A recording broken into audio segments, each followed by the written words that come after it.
Bonjour, je suis Rosalie Mann. Je suis la fondatrice de No More Plastic Foundation, qui est une organisation à but non lucratif, qui a pour but de sensibiliser l'opinion publique sur la pollution microplastique, qui aujourd'hui affecte notre santé à tous, puisque c'est une question de santé publique. Et on travaille étroitement pour faire passer des lois dans ce sens. Bonjour à tous, merci pour l'invitation. Donc, je suis Clémentine Baldon, je suis avocate et pendant une quinzaine d'années, j'étais avocate en droit des affaires et j'ai complètement réorienté mon activité. Depuis 6 ans, j'ai monté mon cabinet pour accompagner essentiellement des organisations de la société civile ou entreprises engagées dans des actions en faveur de la transition. Donc, j'ai notamment plusieurs actions, ce qu'on appelle en greenwashing contre des entreprises. J'étais aussi une avocate de l'affaire du siècle, si vous avez entendu parler, et d'autres types d'actions engagées. Bonjour à tous, donc je suis Diane Schmittlin et je travaille à PwC. Depuis 1 an, je me spécialise dans le reporting de durabilité. Donc ça, on va vous expliquer un petit peu avec la CSRD. Et notamment dans le pilier social. Donc quand on pense à ESG, moi je suis vraiment spécialisée dans le social, donc le S.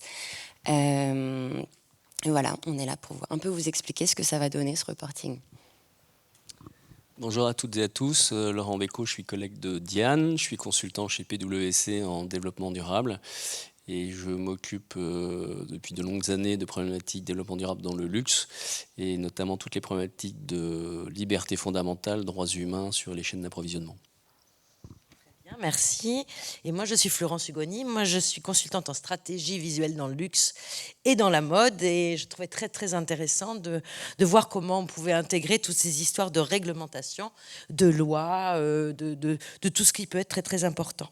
Donc, pour commencer, comment on peut se dépatouiller un peu avec ces lois, les réglementations, pour quand même répondre aux besoins des clients et aux attentes des clients. Ma première question, ça serait quelles sont les réglementations en vigueur aujourd'hui et sont-elles appliquées?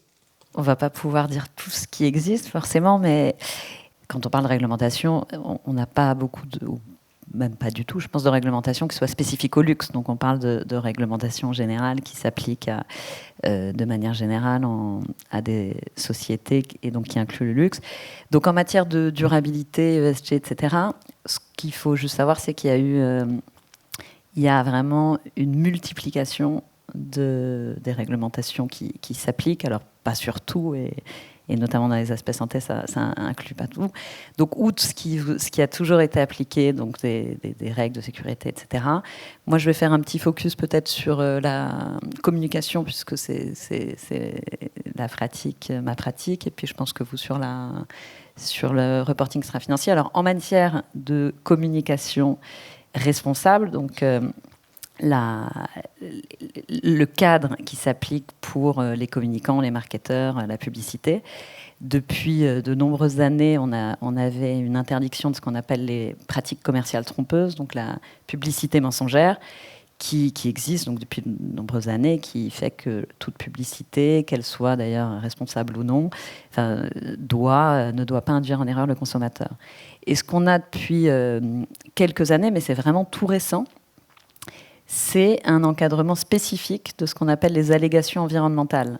Donc, quand vous dites « mon produit est durable », typiquement ce qu'on peut voir aujourd'hui, qui est en train de s'alourdir à la fois en France. On a eu avec la loi AGEC et la loi Climat et Résilience des encadrements de certaines... typiquement, le mot « biodégradable » aujourd'hui est interdit, c'est-à-dire que sur un emballage, il est devenu interdit de dire l'emballage est biodégradable. Les mots qui sont un peu globalisants, type éco-responsable, respectueux de l'environnement, etc., sur les emballages sont aujourd'hui interdits en France. Et en Europe, on a tout un arsenal qui est en train d'être négocié, qui va aller encadrer des termes type neutre en carbone, recyclable, etc. Donc, on peut bien entendu pas être exhaustif, ça il faut voir les directions juridiques, mais en tout cas c'est un vrai sujet pour à regarder. Et puis moi, je suis un peu le bras armé de certaines ONG, donc en plus, on le met en œuvre. Mais c'est un vrai sujet, puisque au-delà du risque d'une action, il y a bien sûr tout le risque réputationnel, name and shame, le risque d'amende, puisque c'est théoriquement ce type, en tout cas certaines de ces dispositions sont des infractions pénales, donc peuvent donner lieu à des amendes, voire théoriquement, parce qu'on n'a pas de cas, ça peut être puni même par la prison, alors pas les allégations trompeuses, mais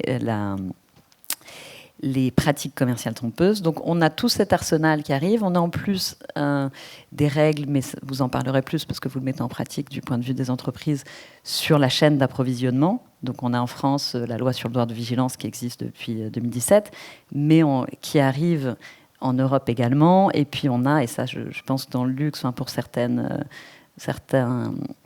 types de secteurs, c'est important, la réglementation sur la déforestation importée, on commence à vraiment avoir un nombre de réglementations de plus en plus précises, donc qui s'appliquent à tout le monde, mais qui peuvent être particulièrement pertinents pour certaines des activités, donc qui ont un approvisionnement compliqué, qui peuvent donner lieu à par exemple, déforestation sur certains produits qui sont particulièrement exposés. Et après, on a aussi une réglementation qui s'alourdit sur le reporting extra-financier, mais ça, je pense que vous êtes encore mieux placé. On en parlera ensuite. Mais j'ai une question. Les agences de marketing, de communication, de design et autres sont formées à tout ça ? Elles se forment de plus en plus elles-mêmes. En fait, il y a de plus en plus de conseillers en communication responsable. Donc, c'est du consulting qui les forme, ou il existe des lieux où on peut se former, on peut apprendre, on peut être sûr qu'il ne faut surtout pas dire biodégradable, etc. etc. C'est sur le tas, en fait, puisque forcément, et donc oui, il y a des conférences, oui, il y a de plus en plus de spécialistes qui vont... Enfin, moi-même, je sais que j'ai participé à tout un certain nombre de séminaires sur ces sujets. Donc oui, mais c'est vrai que c'est devenu assez indispensable de suivre l'actualité, parce qu'effectivement... Qui dirait ce nom est interdit, ce nom est interdit. Bien sûr. Quelque chose comme ça existe ? Pardon ? Des applications qui diraient ça j'ai pas droit, ça j'ai pas droit, ça j'ai pas droit. Non, ça n'existe pas. Il faut encore aller écouter une heure de conférence. Ouais. C'est à venir, c'est une bonne idée. D'avoir une application, etc. Non, tout à fait. Mais après, il y a énormément de choses que vous pouvez trouver sur Google. Et après, moi, je pense que les industries ne doivent pas attendre des lois pour faire bien les choses, en fait. Il n'y a pas besoin d'être contraignant. Sinon, ça veut dire qu'on est obligé de chaque fois faire des lois contraignantes. Et moi, ça, je le regrette vraiment, pour que les entreprises ne fassent pas des produits pathogènes, quoi. Donc aujourd'hui, je pense qu'il y a les législations, c'est important, évidemment, mais il n'y a pas que ça, il y a aussi le bon sens. Et je suis très heureuse de voir qu'il y a énormément de chefs d'entreprise aujourd'hui qui se rendent compte qu'on les trompe, on les dupe, que la santé, tout le monde est touché. Aujourd'hui, c'est une personne sur deux aura quelqu'un de sa famille ou lui-même qui sera touché par le cancer. C'est quand même énorme, c'est la moitié de la population. Donc les gens sont conscients en fait qu'aujourd'hui notre société elle fabrique des produits qui nous rendent malades, et c'est pas uniquement l'alimentation, etc. Et le monde du luxe a un pouvoir exceptionnel, c'est que pour moi c'est l'une des industries les plus inspirantes et les plus créatives, et c'est d'ailleurs pour ça qu'elle est autant copiée par tout le monde. Et donc, du coup, dans ce sens, elle a un vrai pouvoir de changer les choses. Et je regrette parce que, par exemple, vous dites très bien, effectivement, il y a cette loi qui interdit de parler d'éco-responsabilité sur des emballages. Mais aujourd'hui, il n'y a pas d'interdiction par rapport à tout le plastique recyclé. Et le plastique recyclé, c'est absolument pas une solution. Ça contribue à la pollution plastique. Ça affecte notre santé par les microplastiques que génère ce matériau, tout simplement parce que quand vous recyclez un plastique, vous recyclez tous les produits toxiques et les perturbateurs endocriniens qu'il y a dans une multitude de sortes de plastiques, sachant qu'il y a 7 sortes de plastiques et tous sont toxiques. Donc vous imaginez ça veut dire bombe à retardement que vous... Voilà. Et aujourd'hui, pas encore un mot interdit, le et plastique non, recyclé. Et surtout, c'est même pas ça. Il y a des industries entières, et moi je suis choquée tous les jours, qui se lancent en disant, avec ce message de positivité, soi-disant, on fait du bien pour la planète, on fait du bien pour la santé, etc. Mon produit est 100% plastique recyclé. pour moi, c'est une hérésie et il faudrait arrêter ça. Mais j'espère que consciemment, les gens vont se rendre compte par eux-mêmes, sans avoir besoin de loi pour ça, qu'il faut arrêter avec ça, en fait, tout simplement. Juste un mot, Florence, pour répondre à votre question précédente. Alors, effectivement, je partage ce que disait Clémentine, on apprend sur le tas.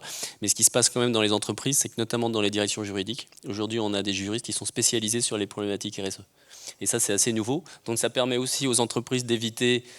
toutes les communications qui sortent sont validées par les juristes dans les entreprises. Donc, ça permet d'éviter d'avoir les termes maintenant, éco-responsabilité, tout le greenwashing qu'on peut voir. Donc, on voit des évolutions vraiment importantes, structurelles dans les entreprises aujourd'hui. Pour, d'une part, évidemment, être conforme à la réglementation. On a vu que ce n'était pas suffisant, mais c'est quand même déjà la première étape qui se met en place. Oui, je pense qu'il y a aussi des choses qu'il va falloir changer dans les écoles aussi. Parce que l'éco-responsabilité, c'est quand même un gros titre dans certains masters. Oui, alors aujourd'hui, il y a pas mal de formations qui existent, aux arts et métiers, dans les écoles de commerce et autres, à Dauphine, sur ces sujets-là. Oui, c'est ça. C'est rigolo. Bon, très bien. On peut parler de la CRSD maintenant ? Oui, alors tout à fait, la CSRD. En fait, pour répondre à votre question d'avant, ce qui est en place en ce moment, c'est que les entreprises, en tout cas en France, font la DPEF, donc c'est la déclaration de performance extra-financière, qui est basée sur la un texte de loi en Europe, voilà, qui a été adapté. Et ce texte va changer parce que là, en ce moment, si on veut reporter des informations sur la durabilité, etc., en ce moment, on fait ce qu'on veut. C'est-à-dire, on pioche les informations qu'on veut montrer. C'est-à-dire, on était en train d'en parler, mais mes chaussures sont faites de plastique. Donc, l'entreprise va dire, regardez, on a utilisé toutes ces bouteilles de plastique pour faire les chaussures. Mais ils n'ont que choisi de montrer ça dans leur déclaration. Ils n'ont pas du tout montré que, en revanche, c'était du plastique recyclé qui causait plein d'impacts additionnels en fait, sur la société, sur l'environnement, etc. Donc maintenant, en ce moment, on fait ce qu'on veut. Maintenant, la CSRD, donc ça, c'est un projet européen. Donc, pour vous situer un peu le contexte, c'est qu'en Europe, il y a le Pacte vert. Le Pacte vert, dedans, il y a un projet de plan de finances durable. Et dans les actions de plan de finances durable, il y a des choses comme la taxonomie verte, classifier les actions, etc. Et il y a ce projet de CSRD, donc la Corporate Sustainability Reporting Directive, qui va être transposé en droit français. Et ça va arriver en 2025 sur l'exercice 2024. Là, pour l'instant, ce n'est pas encore strict, mais à partir de ce moment-là, il faut reporter tous ces impacts sur l'environnement, la société, mais aussi ses comptes bancaires. Donc, on va reporter les bonnes nouvelles comme les mauvaises nouvelles également. Et ça, c'est des reportings qui vont être audités. C'est-à-dire, ça va être exactement le même poids que le reporting financier. Donc, les auditeurs, ils émettent des opinions sur des reportings financiers en disant oui, c'est une opinion raisonnable, c'est bien préparé, etc. Ça va être la même chose. Donc, le poids va être pareil. Ce reporting, il est mis en place en Europe, dans le monde entier. En Europe. Il y a des pays qui ne disent pas du tout. Alors, comment ça marche ? C'est le plus strict dans le monde en ce moment. Au niveau de la standardisation, il y a plein de mouvements qui font ça. Mais c'est le plus strict et il ne concerne pas que les groupes européens. C'est-à-dire, si on est un groupe non européen, mais qu'on travaille en Europe, qu'on a des filiales, qu'on dépasse un certain montant de chiffre d'affaires, etc., on doit préparer ce reporting. Et pareil pour toutes les entreprises qui sont cotées en bourse, ils doivent reporter. Maintenant, il y a les PME qui sont concernées. C'est pas juste les grandes entreprises, etc. Donc ça devient très strict. Et le commun des mortels aura droit et pourra regarder ce reporting Bien pour sûr, avoir les informations nécessaires. L'intérêt, c'est vraiment que ça soit transparent, qu'il y ait de la qualité d'information, comme les investisseurs requièrent en ce moment des bonnes informations sur les comptes bancaires d'une entreprise. Donc là, ils vont voir vraiment. Ils investissent, ok, ça va bien financièrement, mais qu'est-ce qu'ils font pour l'environnement ? Qu'est-ce qu'ils font ? Donc, ce sera plus fiable en fait et plus transparent. Et en fait, on va pouvoir vraiment comparer les industries entre industries, les pays entre pays. Là, pour l'instant, toutes les entreprises font ce qu'ils veulent. Donc, ils peuvent dire ce qu'ils veulent sur leur rapport extra-financier en disant, regardez, on fait un tote bag, donc on est bon pour l'environnement. Mais Non, Et on vous fait payer les sacs en papier. voilà. On est super fort. Très bien. J'avais noté qu'il y avait 1000 points sur ce reporting. Ouais, alors il y a 1000, ces 1000 data points, c'est pas forcément des trucs compliqués à produire, hein, mais effectivement, il y a à peu près 1000 points. Ils ne seront pas tous requis en fonction de l'industrie, en fonction de la matérialité, parce qu'il faut quand même préparer une analyse de matérialité pour savoir si le risque est grave ou important. Et si ça, c'est grave ou important, c'est-à-dire si on voit qu'effectivement on émet beaucoup de carbone, il y a des seuils à dépasser, etc., là, il faut vraiment reporter toute l'information sur ça. Donc, c'est très strict. Oui. Et c'est très strict sur le carbone, mais par contre, on omet complètement l'empreinte plastique. Ouais, alors ça c'est un autre truc, c'est que c'est effectivement en cours et bien sûr ça passe par le trilogue européen, donc il y a plein de débats, il y a plein de lobbies, bien sûr les entreprises passent par là, hop, il y a plein de prérequis qui passent, ou il y a plein de choses obligatoires qui passent volontaires maintenant. C'est plus exigeant qu'avant, mais c'est sûr que ce ne sera pas effectivement le plus exigeant qu'on puisse imaginer, quoi. Ouais. Merci. Oui, juste un commentaire. Je pense qu'il est important de comprendre, c'est qu'au niveau du régulateur européen, ils se sont dit, si on veut transformer les entreprises, on va d'abord mettre des règles au niveau des investisseurs et des financeurs. Donc il y a des règles sur la taxonomie, ce genre de choses. On ne va pas rentrer dans les détails, mais l'idée c'est quoi? C'est déjà si on met une pression sur les investisseurs, ceux qui financent les industriels, on va forcer les industriels à avoir une certaine transparence pour que les investisseurs puissent investir en conscience. Et donc c'est ça le parti pris aujourd'hui de l'Europe. C'est-à-dire que voilà, d'où la finance verte, d'où un certain nombre de choses. Donc une grande pression sur les investisseurs de façon à ce que les investisseurs puissent investir sur des activités durables. Et pour cela, on a besoin d'une transparence des activités, d'où des problématiques de reporting et ce genre de choses. Voilà. Il y a une classification, un ordre. Ouais, alors il y a effectivement des ordres de grandeur. Par exemple, sur le climat, tout est obligatoire. Mais après, c'est comme je vous ai dit, sujet à l'analyse des matérialités, ça, ils sont en train de regarder si ça va pas sauter justement. Donc, ce serait dommage, mais bon, c'est pas grave. Il y a effectivement des ordres de grandeur où il y a des informations qui sont volontaires par rapport à d'autres qui sont obligatoires. Par exemple, on peut reporter. On doit reporter, en France c'est déjà une obligation, mais on doit reporter le nombre de travailleurs handicapés dans une entreprise. Si on est sympa, si on veut, on peut reporter aussi par homme, femme. Donc il suggère un peu plus de détails.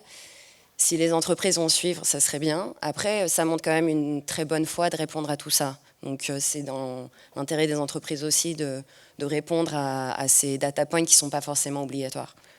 Parce que ça montre vraiment une envie aussi d'être transparent. Et c'est la CSRD, elle ne punit pas, il n'y a pas d'amende, contrairement au devoir de vigilance européen. On espère qu'il y aura des amendes, mais bon, ça punit pas, c'est vraiment pour mettre en avant, ok, voici vos problèmes, voici vos impacts sur la société, l'environnement. Avant, vous nous parliez que de vos comptes financiers, mais voici ce que vous faites en fait. Comment vous allez changer ça? Parce qu'après, ils donnent aussi l'opportunité, sur 3 ans, quel est votre plan pour changer ce problème, etc. C'est ça. C'est vraiment de la transparence, c'est pour que ça aille mieux dans le bon sens, quoi.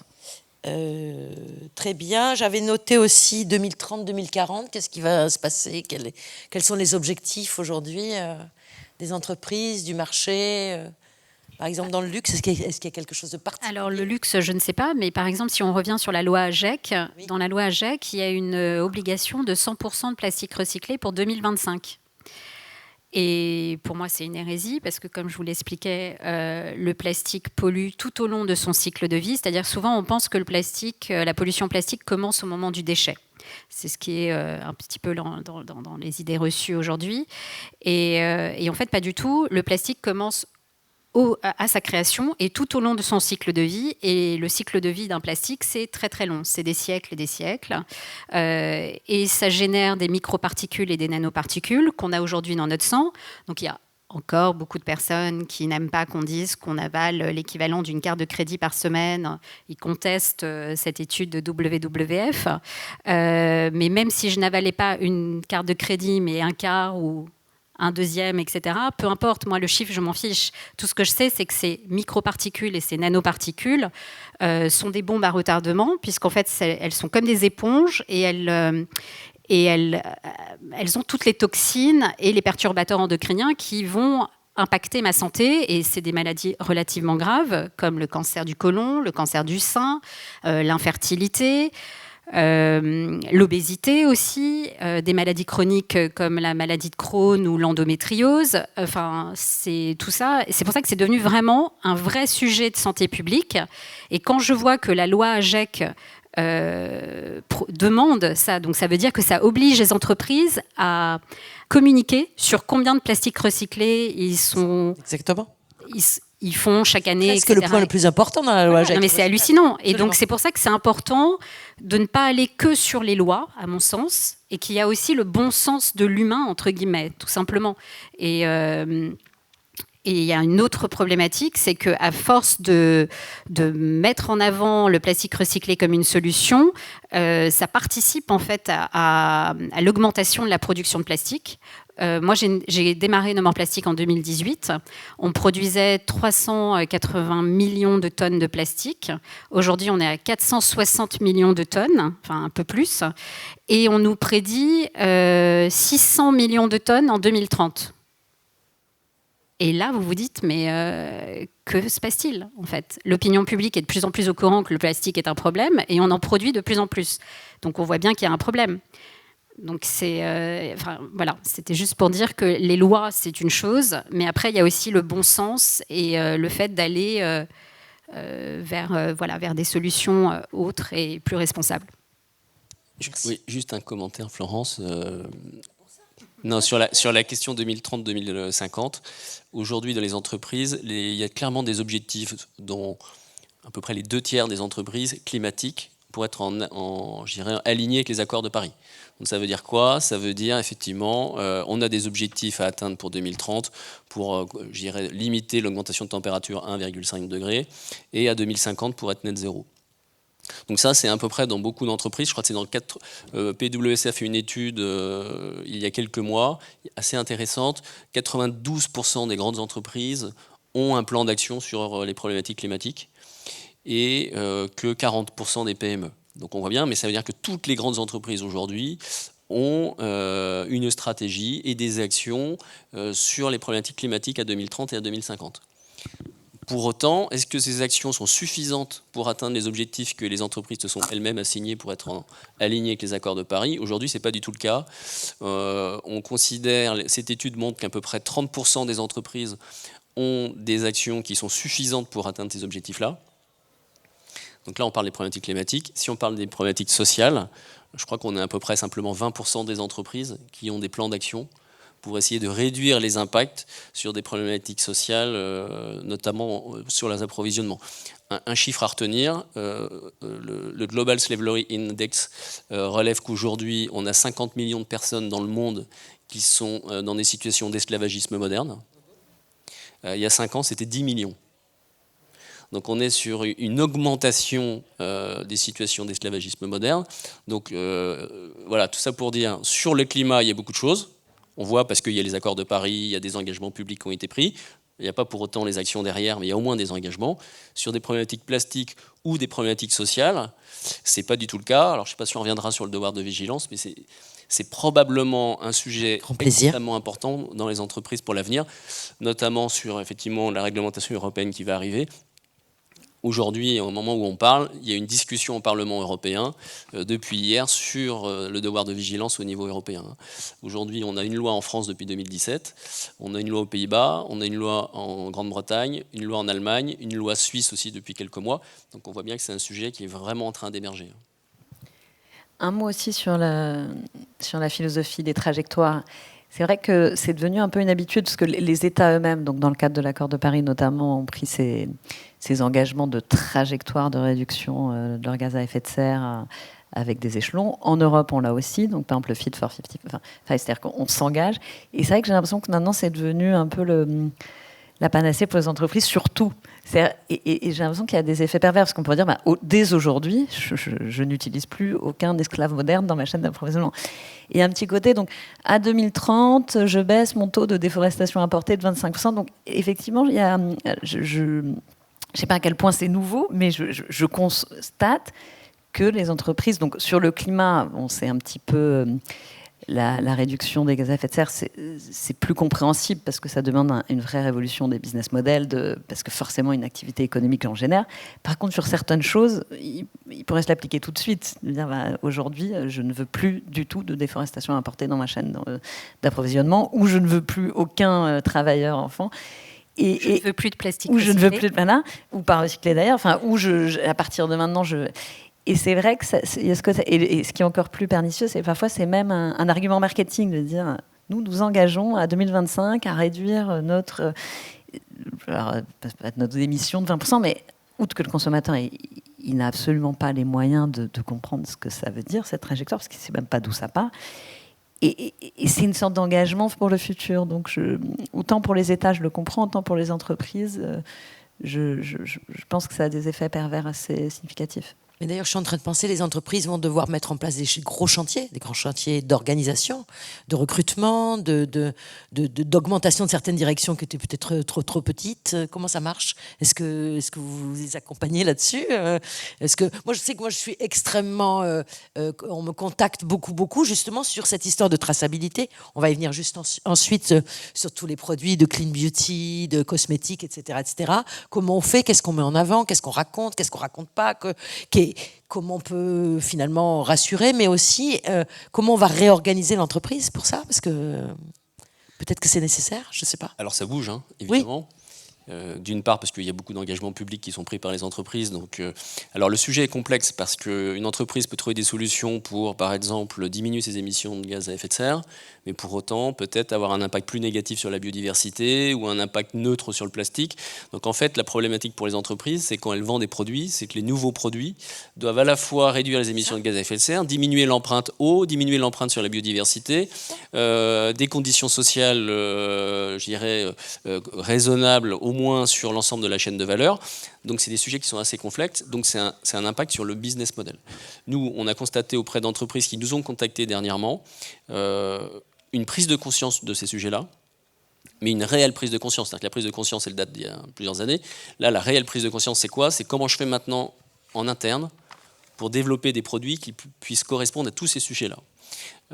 Ça, c'est assez nouveau. Donc, en fait, les entreprises viennent nous voir, aidez-nous pour définir une nouvelle organisation, les ressources nécessaires, les compétences nécessaires, donc les budgets qui sont bien, notamment dans le luxe. Aujourd'hui, on accompagne plusieurs entreprises vraiment sur ces sujets-là, c'est-à-dire à la fois définir une nouvelle chaîne de valeur, des nouveaux systèmes d'approvisionnement et une nouvelle organisation interne.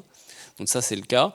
On a aussi, je le disais à Rosélie tout à l'heure, moi j'ai un rendez-vous cet après-midi, c'est la première fois pour un acteur important du CAC 40 qui veut totalement supprimer les plastiques sur une de ses chaînes d'approvisionnement sur un produit phare.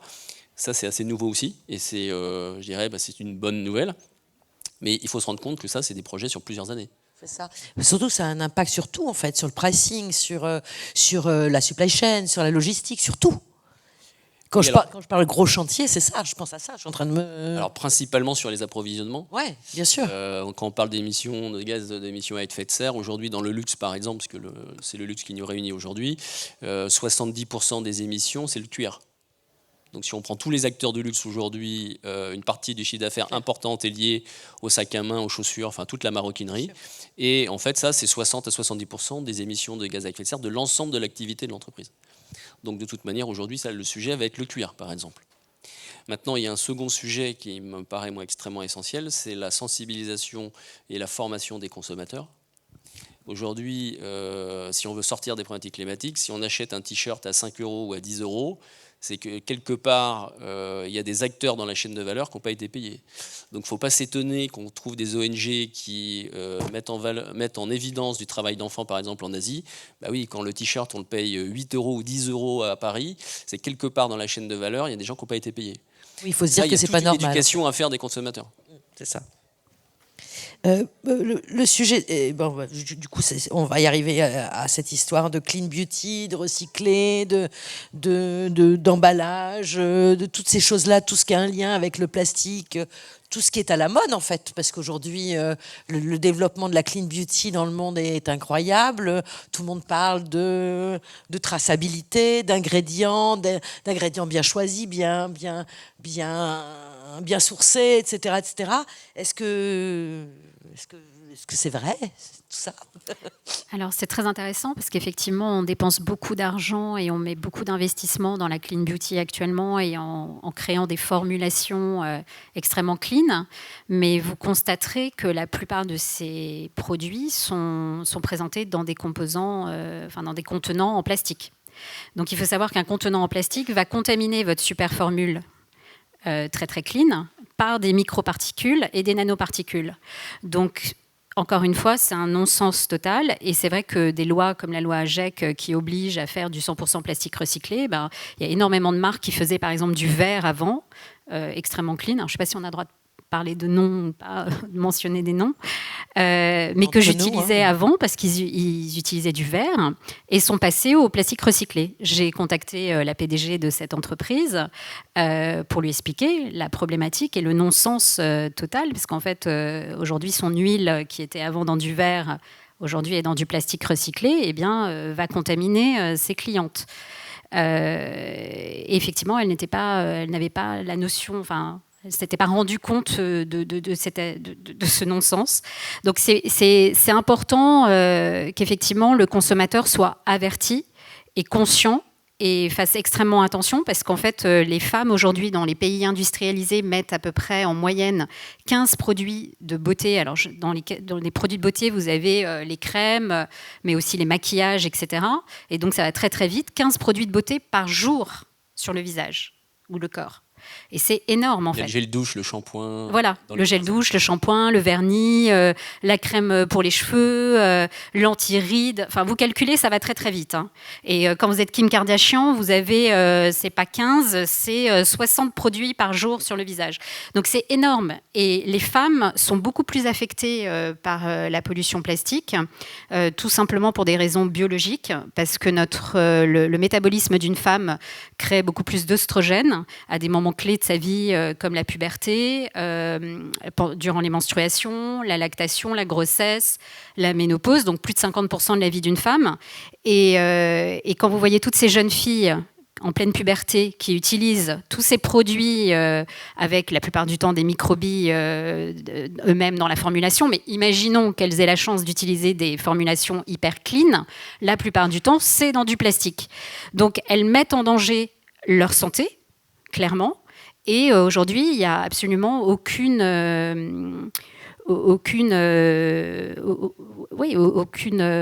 information sur les packaging à ce sujet. C'est d'ailleurs pour cette raison-là qu'on a lancé un manifeste. Parce qu'aujourd'hui, il y a la deuxième session du traité international contre la pollution plastique qui a lieu à l'UNESCO, qui réunit tous les États membres de l'ONU. Et ils espèrent sortir des conclusions et des lois très contraignantes. Mais c'est dommage d'avoir toujours besoin de faire des lois contraignantes pour que les industries nous produisent des produits clean. Mais en tout cas, ils réfléchissent à ça. Là se termine aujourd'hui la deuxième session qui a lieu à Paris. Et c'est très important que l'opinion publique prenne le sujet à bras-le-corps et comprenne qu'on ne peut plus continuer comme ça. On ne peut plus continuer à nous vendre des clean beauty, comme on dit, dans du plastique. C'est un non-sens sanitaire. Aujourd'hui, il y a des entreprises qui travaillent là-dessus, justement, sur d'autres emballages, sur, je ne sais pas, un verre particulier, des cartons, des choses comme ça, qui seraient... Alors, vertueux. Plein de choses à dire. Alors, cette question-là, puis il y avait la question. Alors, oui, déjà, clean beauty, aujourd'hui, c'est pas défini. C'est un concept qui est hyper vague. Oui, c'est américain. Alors, c'est venu des États-Unis, notamment de la Californie, parce que la réglementation européenne, aujourd'hui, et hier, était la plus contraignante, notamment sur les substances interdites dans les produits cosmétiques. Et donc, un certain nombre de marques américaines ont sorti ces substances qui étaient autorisées aux États-Unis, mais interdites en Europe. Et l'origine de la clean beauty, c'est ça. Et puis finalement, après, ils ont sorti toutes les substances qui sont polémiques, qui sont autorisées, mais il y a des polémiques, les parabènes, un certain nombre de conservateurs, de perturbateurs endocriniens. mais il n'y a pas de définition. Donc effectivement, la clean beauty, on a des choses qui sont assez catastrophiques parce que, juste pour comprendre, un produit cosmétique, si vous l'utilisez tous les jours, notamment si vous mettez les doigts dedans, dans un pot de crème, il faut des conservateurs dedans. Parce que sinon, votre produit, il va être plein de bactéries, de champignons, de mousse au bout de 3 jours. Sauf si vous le mettez au frigidaire, ce qui ne semble pas être le cas. Donc ça Qui peut être l'avenir. Ce qui peut être l'avenir, Parce que moi, absolument. je travaille avec énormément d'entreprises qui travaillent sur le cosmétique au frigo. Ah mais bien sûr, parce que ça permet de sortir les conservateurs. Ou des cosmétiques cellules souches végétales, qui est super. Oui, absolument. Et ça, c'est effectivement... Donc dans la clean beauty, on a des marques en fait, qui vont sortir des parabènes, même s'ils sont toujours autorisés aujourd'hui, parce que d'un point de vue marketing, c'est bien, ils vont le remplacer par d'autres molécules conservateurs pour lesquelles on n'a aucun recul et qui peuvent être encore plus dangereuses. Donc il faut vraiment faire extrêmement attention à cela. Et par ailleurs, je voulais juste alerter aussi sur la complexité de ces sujets-là. C'est-à-dire qu'il y a une marque aujourd'hui en France vendue en pharmacie, parapharmacie, d'un groupe pharmaceutique, qui sont les seuls à faire des cosmétiques aujourd'hui stériles, par exemple. C'est-à-dire qu'en fait, il n'y a aucun parabène, aucun conservateur dans le produit. Pourquoi ? Parce qu'en fait, ils stérilisent la crème qu'ils fabriquent et ils remplissent la crème dans un tube, dans un bloc stérile. Donc c'est un truc de fou. Ils sont les seuls aujourd'hui à faire ça. Ça s'appelle cosmétique stérile. Il y a une petite goutte sur le packaging. Donc en fait, ils communiquent là-dessus ? Oui, ils communiquent, ils ont breveté, ils sont les seuls à faire ça. Mais pour faire ça, ils sont obligés de le mettre dans un packaging en plastique, parce que ça veut dire quoi ? Ça veut dire qu'ils ont conçu un tube qui fait que quand je mets de la crème sur ma peau, parce qu'il n'y a pas de rétrocontamination, je suis désolé du terme, c'est-à-dire que je ne vais pas contaminer l'intérieur du tube en utilisant la crème tous les jours. Je n'ai pas de bactéries présentes sur ma peau qui vont rentrer dans le tube et qui vont endommager ma crème à l'intérieur du tube. Donc ça, c'est un système extrêmement complexe. C'est des années de recherche pour ce groupe-là, mais c'est forcément en plastique. Et avec les problématiques plastiques qui ont été évoquées. Donc on voit bien qu'il y a une certaine complexité sur ces sujets-là, une nouvelle fois, et que quelque part, c'est une revue du business model. Voilà, c'est vraiment un travail de profondeur dans les entreprises pour trouver des solutions. Alors, tout à fait. Mais s'ils ont eu le génie d'inventer ça, ils auront le génie de trouver autre chose que du plastique. Oui, c'est ça l'intelligence humaine. Aujourd'hui, il y a notamment au Japon et au Finlande, on commence à remplacer le plastique par du bois, par exemple. C'est-à-dire qu'on a des toutes petites particules de bois, donc on fait de l'injection de bois, et donc on est capable aujourd'hui, on commence à être capable à faire des tubes à base de bois, en fait, voilà, qui vont être souples, avec à peu près les mêmes propriétés, mais on sort le plastique, donc on voit bien qu'il y a des solutions qui sont en train d'émerger. Ouais. Mais le verre, c'est bien, c'est mieux ? Alors le verre, il a très mauvaise publicité à cause du bilan carbone. Sauf que si on parlait de l'empreinte plastique, il n'aurait pas si mauvaise pub que ça. Après, il y a une autre chose, c'est que le verre, on est capable de le faire aujourd'hui très léger et incassable. Sauf que ça coûte de l'argent et c'est très cher. En fait, c'est normal. Aujourd'hui, on produit 460 millions de tonnes de plastique. C'est normal que ce matériau soit extrêmement attrayant, peu cher, vous permettre de faire des marges hallucinantes, etc. C'est d'ailleurs pour ça que la plupart du temps, et ça je le regrette dans le milieu du luxe, beaucoup de vêtements qui étaient faits à base de matières nobles, naturelles, vont être mixés avec du polyester, du nylon. Enfin, moi, je suis hallucinée quand je vois les étiquettes. Et ça peut être des très, très grandes marques de luxe. Et franchement, pour le prix que je paye, je ne comprends pas. Avant, j'avais des chemises, des pulls qui étaient 100% cachemire, 100% laine, etc. Et alors, aujourd'hui, à ma grande surprise, on a 80% de laine et puis 20% de polyamide. Pour quelle raison ? C'est quoi ces 20% de polyamide ? Surtout que parfois, ils sont très fiers de dire que la polyamide est recyclée, que toutes les matières... Mais oui, mais non, moi je ne suis pas d'accord en fait. C'est ça qui est moi je veux retrouver mon pull en laine que j'achetais chez eux, etc. Le luxe, l'avantage du luxe, c'est que le produit est censé durer dans le temps. Et ça, j'apprécie. C'est-à-dire qu'effectivement, si on peut acheter un vêtement moi, j'ai plein de vêtements de luxe qui datent de 20 ans et je les porte encore. Et ça, c'est super. Mais en mettant du polyamide dedans, figurez-vous, votre pull, il dure pas plus. Moi, j'étais hallucinée. Je ne vais pas dire la marque de luxe, une grande marque de luxe française. J'ai dû ramener mon pull au bout d'une semaine. C'est quand même, pour le prix qu'on paye, c'est pas normal. Alors, juste pour étayer ces propos, des grandes problématiques de la pollution des océans sont les nanos et les microplastiques, notamment quand on lave le pull qui a du polyester, du polyamide dans son lave-linge, tous les eaux de rinçage ont plein de microparticules de polyamide et de polyester, et ça va directement dans les océans. Ok, alors ça c'est effectivement, mais il y a une autre, c'est quand vous le portez. Et ça, on n'en parle jamais. Quand vous portez votre produit, en nylon, en polyester, en polyamide, en tout ce que vous voulez, toutes ces matières synthétiques, eh bien, rien qu'en le portant, vous créez des nanoparticules qui vont dans l'air. Et ça, on n'en parle pas. Il y a une étude très sérieuse qui est sortie sur le sujet.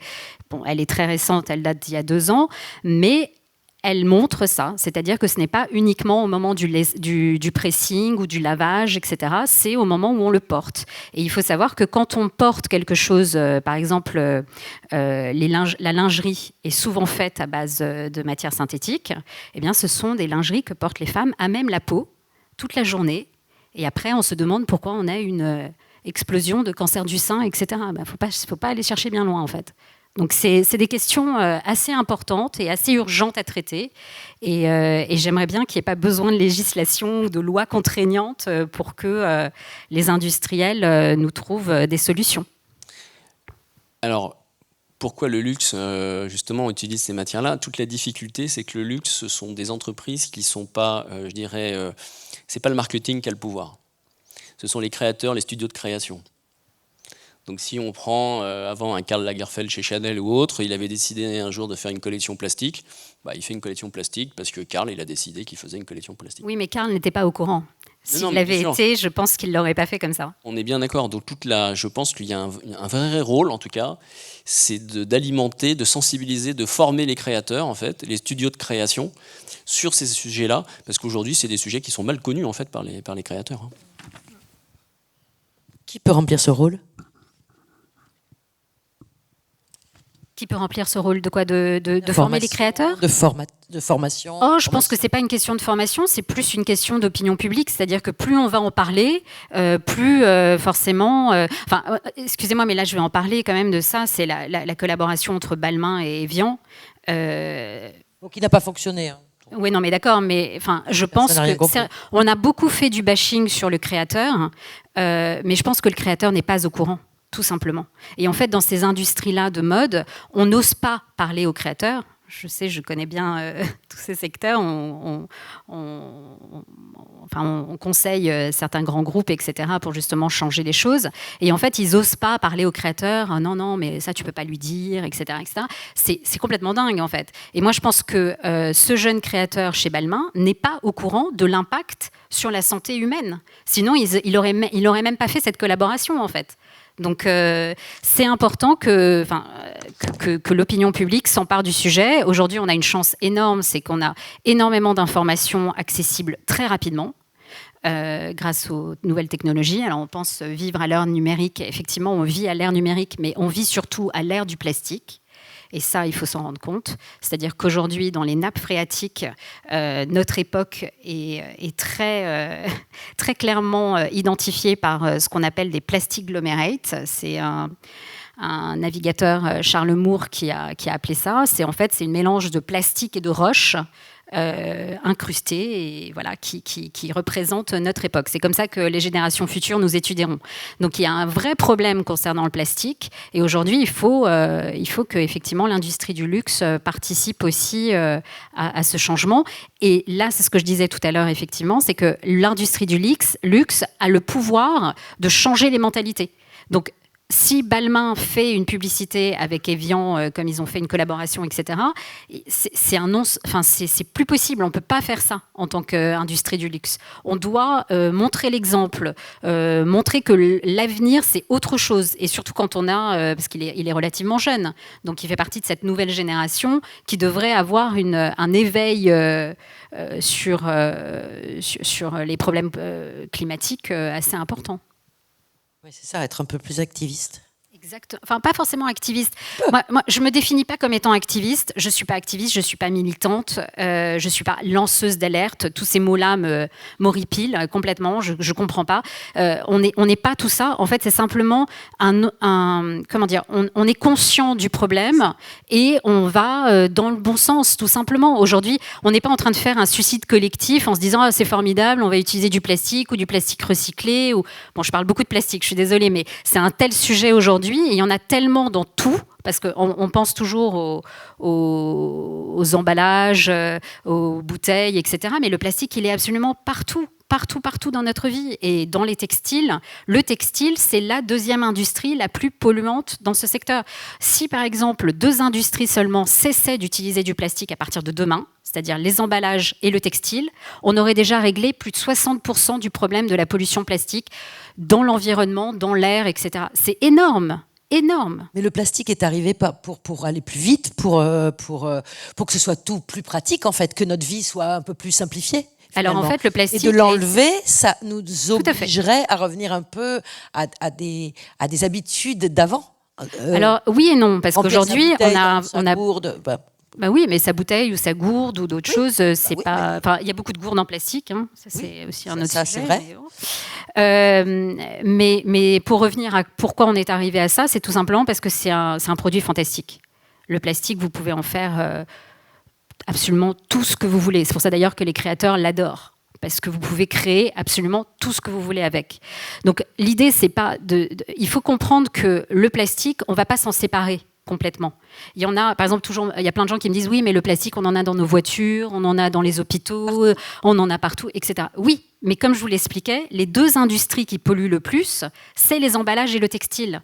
Donc l'idée, c'est pas de se dire on va vivre sans plastique du tout. L'idée, c'est d'arrêter de nous les mettre au contact de la peau, dans la bouche de nos enfants, au contact de ces jeunes filles en pleine puberté, de ces femmes qui attendent des enfants, etc., etc. C'est ça le vrai sujet. C'est de comprendre la toxicité de ce produit. C'est pas de se dire il n'est pas formidable. Il est formidable dans le fait qu'il est malléable, vous pouvez en faire absolument tout ce que vous voulez, et puis il perdure dans le temps grandement. Donc ça, c'était la première raison qui fait qu'on l'a introduit dans notre société. Et la deuxième, c'était, il y avait cette publicité très connue dans les années 60 qui disait que voilà, ce serait la libération de la femme, ça lui permettrait d'avoir plus de temps pour elle, etc. Alors qu'en fait, je suis désolée, mais il suffit de faire que les hommes participent et les femmes aussi. Et il n'y a pas besoin d'une libération de la femme pour qu'elle fasse plus la vaisselle, on est d'accord? Voilà. C'est vrai. Alors, c'est très bien parce que ça introduit la suite. Donc ma question, c'était comment rassurer les consommateurs sur tous ces sujets-là, mais les rassurer, les détendre un peu, se dire bon, ça va, on va pas tous mourir. Adapter sa communication en fonction de quels sont mes enjeux humains, sociaux, climatiques, les critères d'évaluation, et est-ce que vraiment la communication doit changer, et qu'est-ce que l'on doit changer. Je parle d'une communication très très large. Hein. Qu'est-ce qui va se passer autour du produit? Parce que là, on parlait tout à l'heure des ingrédients, mais est-ce que si les ingrédients sont dans une bouteille qui va pas bien, est-ce qu'on va continuer à parler des ingrédients? Quelle va être demain les directions que les entreprises luxe et mode et beauté surtout, je crois, parce que c'est vraiment un vrai sujet, quelles vont être leurs directions et comment vont-ils faire pour vraiment nous rassurer et nous rendre et nous dire je suis très content d'acheter ce produit parce que je risque un peu moins qu'avant. Comment ça va se passer dans les années qui arrivent? J'ai pas de boule de cristal. Hein. Oh bah oui, mais quand même un petit peu.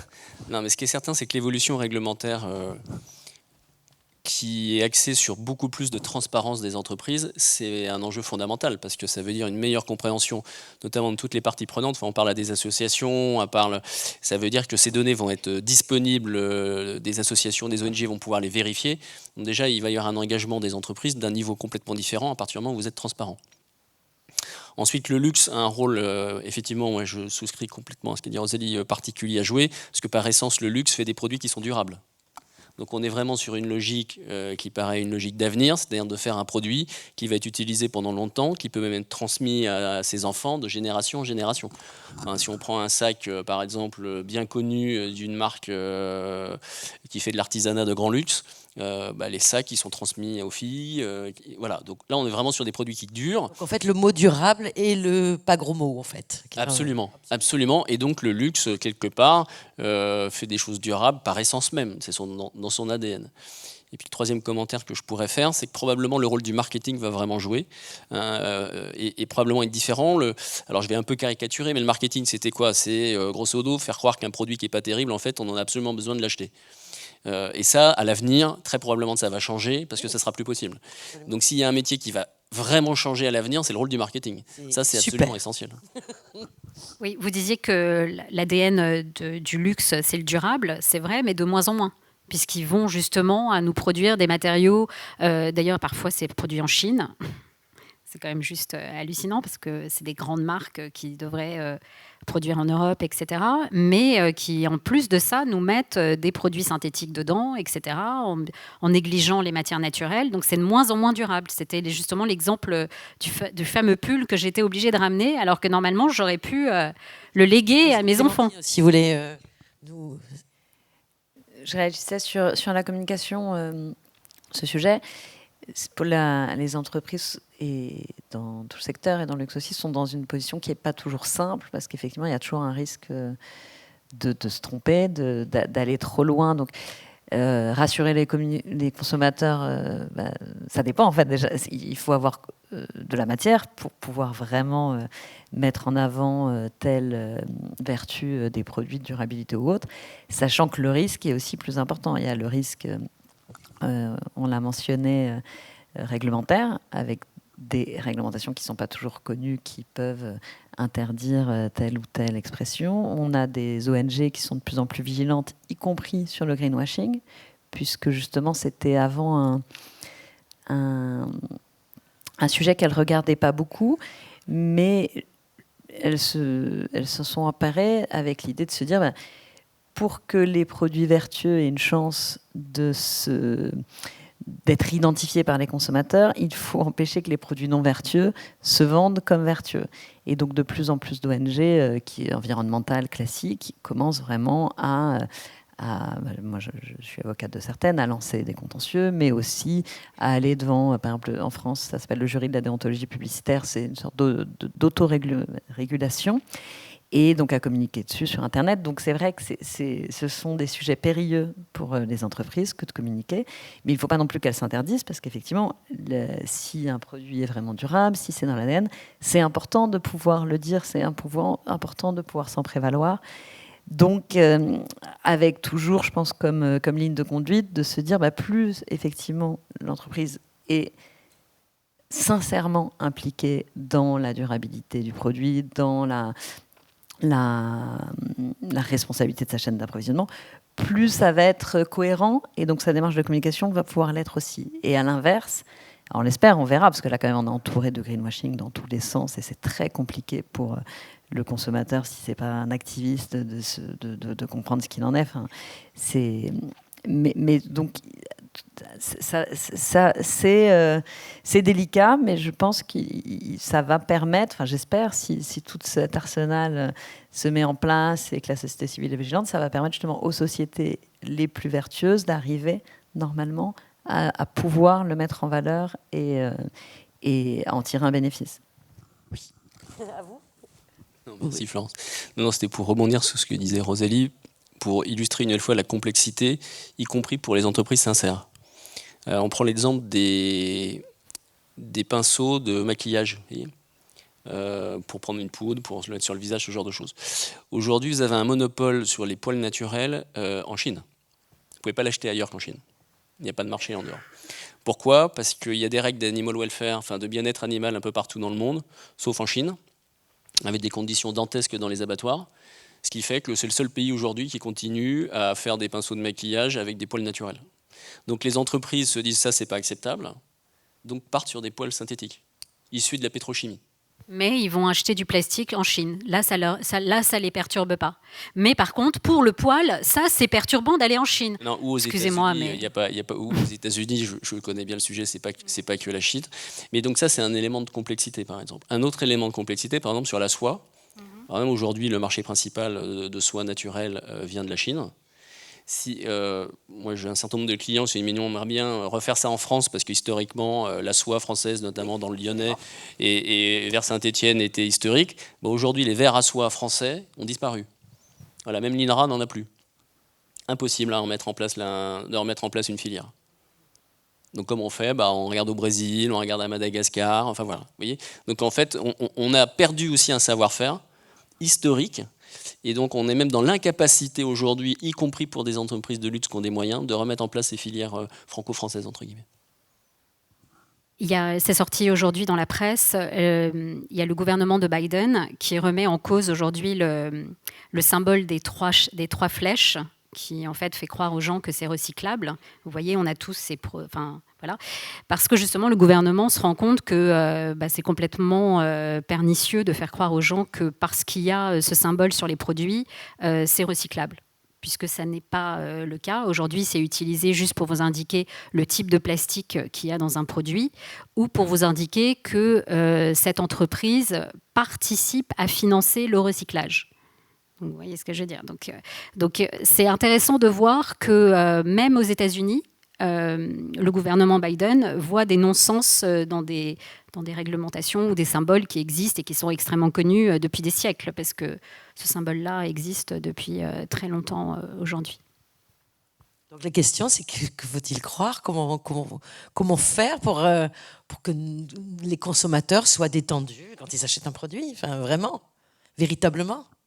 Je pense que ça va venir dans l'avenir, parce que quand on rencontre des jeunes aujourd'hui, et puis même des moins jeunes, vous avez aujourd'hui des marques qui décident par eux-mêmes de ne pas attendre les législations pour faire des produits clean. Si on parle de cosmétiques et de maquillage, il y a la bouche rouge, qui d'ailleurs est exposée ici, qui est formidable pour ça. C'est-à-dire qu'ils n'ont pas attendu d'attendre, de comprendre que c'est pas normal qu'il y ait des microbilles de plastique dans un produit ou de vendre dans du packaging, dans du plastique. Donc, il y a des marques qui décident la bouche par rouge, eux-mêmes. Par exemple, c'est sur un marché haut de gamme, un marché luxe. Un marché haut de gamme et de luxe, mais c'est bien de voir que ça existe, parce que bien sûr. quand vous en avez d'autres c'est un exemple, mais il y en a plein d'autres. Et c'est pour ça que j'aimerais juste finir sur une chose, c'est qu'il faut cesser d'opposer économie et écologie. Ça peut aller ensemble, en fait. C'est pas incompatible du tout d'être écologique ou de faire des produits nobles tout en gagnant de l'argent, en fait. C'est pas incompatible du tout. Donc, pour revenir à comment les consommateurs pourront être avertis à l'avenir, tout simplement, je pense que déjà, un consommateur ne pourra jamais être à 100%. Enfin, faut pas. Je pense pas qu'on arrive. Il ne sera jamais à 100% sûr de tout ça, mais par contre, les entreprises aujourd'hui, par exemple, sur le e-commerce, ce qui est quand même un commerce extrêmement important aujourd'hui et qui va se développer dans les années qui vont arriver, il y a tout ce qui est descriptif produit, et sur les descriptifs produits, il y a des choses à renseigner qui sont très très importantes. Donc aujourd'hui, par exemple, dans la cosmétique, c'est très important de renseigner. Tout le monde ne renseigne pas d'ailleurs. Hein. Exactement. Ce que j'allais vous dire. Si on arrive à connaître les ingrédients de ce rouge à lèvres, faut savoir lire une langue étrangère avec des BH, TH. Tout à fait. Bref, et c'est écrit tellement petit qu'il faut aussi savoir le voir. Voilà. Et c'était ça aussi ma question, c'est comment demain la communication sur le produit et même plus large va pouvoir intégrer toutes ces notions. Et j'avais noté les enjeux humains, sociaux, climatiques aussi, pas seulement la traçabilité des produits, mais aussi comment on pouvait intégrer aussi, de dire, nous on paye bien les gens, nous on n'est pas là-dedans, comment on le dit. Et puis ça sera la conclusion, mais on est pas mal dans le temps, c'est très bien, mais cette histoire d'un peu de l'éloge de l'invisible, comment on le dit sans le dire, et on le sait en fait. Comment on le sait, et comment demain on pourra, nous clients, aller dans une entreprise et se dire j'y vais les yeux fermés, c'est tranquille, c'est super, tout se passe bien. Comment le faire? Parce que trop le communiquer, c'est un peu agaçant. Je ne sais pas ce que tout le monde en pense, mais il y a... voilà, bref. Laurent. J'ai pas les questions les plus simples aujourd'hui. Je suis désolée. Non, alors il y a plusieurs éléments de réponse. D'abord, il y a quand même des évolutions réglementaires du type affichage environnemental, notamment pour les textiles, les vêtements. Donc ça va quand même aider les clients, même si aujourd'hui les règles ne sont pas encore bien définies sur le contenu de l'affichage environnemental. Mais ça va vraiment aider les clients pour savoir, voilà, ABCD, donc avec toutes les dérives qu'il peut y avoir ou des raccourcis. En tout cas, ça c'est quand même un élément important. On a aussi toutes les applications, les sites internet, les Yuka et autres, qui aident à y voir clair, même si parfois les informations sont aléatoires ou voire partielles sur ces sites-là, mais au moins c'est un élément d'appréciation. C'est sûr que quand on regarde la liste des ingrédients d'un produit, d'un rouge à lèvres par exemple, il doit y avoir 50 ou 40 molécules, personne n'y comprend rien. Oh, c'est impossible à comprendre. Donc voilà, donc si on n'a pas une application qui nous aide, même si on a l'information, en fait, ça ne va pas vraiment nous aider. Ce qui est certain, c'est que je pense que le luxe a un rôle important à jouer. Pourquoi ? Parce qu'on est sur des produits qui valent extrêmement cher et que très probablement à l'avenir, une des raisons qui justifie ce prix, c'est évidemment la qualité, mais ça on est historique, mais au-delà de la qualité, c'est que dans ce prix, on garantit que le produit est fait de fibres naturelles, si on prend un vêtement, que tout le monde a été payé avec un salaire absolument décent sur toute la chaîne de valeur, qu'en fait on n'a pas pollué, et que très probablement, à l'avenir, une des justifications de la valeur du produit et donc de son prix, c'est les conditions dans lesquelles il a été fait, et pas simplement la qualité des matériaux ou du savoir-faire des personnes qui l'ont fait. Je pense que ça, c'est absolument essentiel. Et on les voit dans les groupes de luxe aujourd'hui, ils communiquent énormément sur le savoir-faire, sur la durabilité aussi. Il y a Bottega qui a garanti à peu près ses sacs à vie. On parle de réparation, on parle de choses comme ça. Mais alors, en fait, il y a quand même une petite contradiction avec l'envie de faire plus de chiffre d'affaires, d'avoir des résultats beaucoup plus importants, et donc d'augmenter encore la consommation. Comment ça fonctionne avec ces histoires de communication, justement? Alors, parce que c'est pour vendre plus, la com. Florence, vous faites un raccourci sur l'augmentation du chiffre d'affaires et le nombre de produits vendus. Oui, certainement. Vu l'augmentation des prix aujourd'hui dans le domaine du luxe, je pense regarder de près oui, c'est ça. Pourquoi les chiffres d'affaires augmentent de manière à deux chiffres. C'est pas forcément sur des augmentations de volume. On est même parfois sur certaines maisons très connues, sur moins de produits vendus, mais un chiffre d'affaires à plus 30%. Hein. Voilà, donc ça c'est une des clés, de toute manière. À partir du moment où on fait correctement les choses avec des matériaux de qualité sur des personnes qui sont payées tout au long de la chaîne de valeur dans des conditions décentes, au bout d'un moment, il y a un plafond. C'est-à-dire qu'effectivement, si on vend 30% de produits en plus tous les ans, au bout d'un moment, je vais aller faire travailler des Chinois dans des ateliers à Florence. Quoi, hein. Ça c'est une évidence. Hein. Ça va demander un peu de créativité de la part des entreprises dans leur business model. Et effectivement, ça peut passer de vendre moins et réparer plus, ou vendre plus cher des produits plus durables. Et ça, effectivement, le luxe est très bien placé puisqu'il a les moyens financiers. Il y a intérêt quand même pour éviter des concurrences bas de gamme ou moyen de gamme. Et donc, ils ont une vraie plateforme pour lancer cette réflexion et se mettre à l'action de révolutionner la manière dont... D'autant plus si c'est en ligne. Et après, du coup, on arrive à la deuxième... au moment où certaines marques arriveront vraiment à être totalement cohérentes sur cette démarche, je pense que ça leur permet vraiment d'être connus sur ça, et donc le consommateur peut arriver de manière, sans même se poser l'action de tel ou tel produit, il sait qu'il est entre les mains d'une entreprise engagée sur ces sujets. Sur tous les produits plus bas de gamme, on a parlé du cas, etc. Après, il y a effectivement l'EcoScore qui arrivera peut-être, comme le Nutri-Score, qui agrège en fait les informations autour de la durabilité pour arriver à donner un score et qui permettrait aux consommateurs, sans se poser la question, de savoir, ou par exemple la réparabilité, aujourd'hui c'est une information qui est obligatoire sur certains produits. Donc quand même, on a aussi cette tendance à imposer de donner quelques informations, donc parfois certaines qui finalement ne sont pas très utiles ou pas très cohérentes, mais d'autres qui vont permettre de comprendre la durabilité du produit et permettre aussi des agrégations. Et ça, avec les informations aussi, le reporting extra-financier, on va avoir tout un nombre d'acteurs qui pourront les agréger et donner assez rapidement, je l'espère, des indicateurs qui permettent, en un coup d'œil, de comprendre la durabilité d'un produit et son impact. Sa traçabilité de fabrication aussi. Tout à fait. Et il y a des entreprises qui travaillent justement à ce que quand vous rentriez chez eux, vous ayez qu'à scanner l'étiquette et d'avoir toutes ces informations-là sur votre téléphone. Donc c'est... Dans le luxe, il n'y en a pas beaucoup. Hein. Oh, il y en a. C'est difficile de savoir où est fabriqué un sac, comment il est fabriqué. Oui, mais ils travaillent là-dessus justement pour qu'à l'avenir, on ait ce type d'information rien qu'en scannant l'étiquette. Enfin d'ailleurs, c'est même pas l'étiquette, puisqu'en fait, vous allez scanner le vêtement et dans le vêtement, il y aura ces informations-là pour que justement, il y ait une traçabilité aussi à la fin de vie du vêtement. Enfin, en tout cas, ils travaillent là-dessus en ce moment. Ce sont des projets de développement en cours et c'est assez intéressant de savoir ça. Après, moi, je suis toujours suspicieuse et je pense qu'en tant que consommateur, on ne pourra jamais rentrer les yeux fermés comme ça dans une boutique et être sûr à 100% de ce qu'on nous raconte.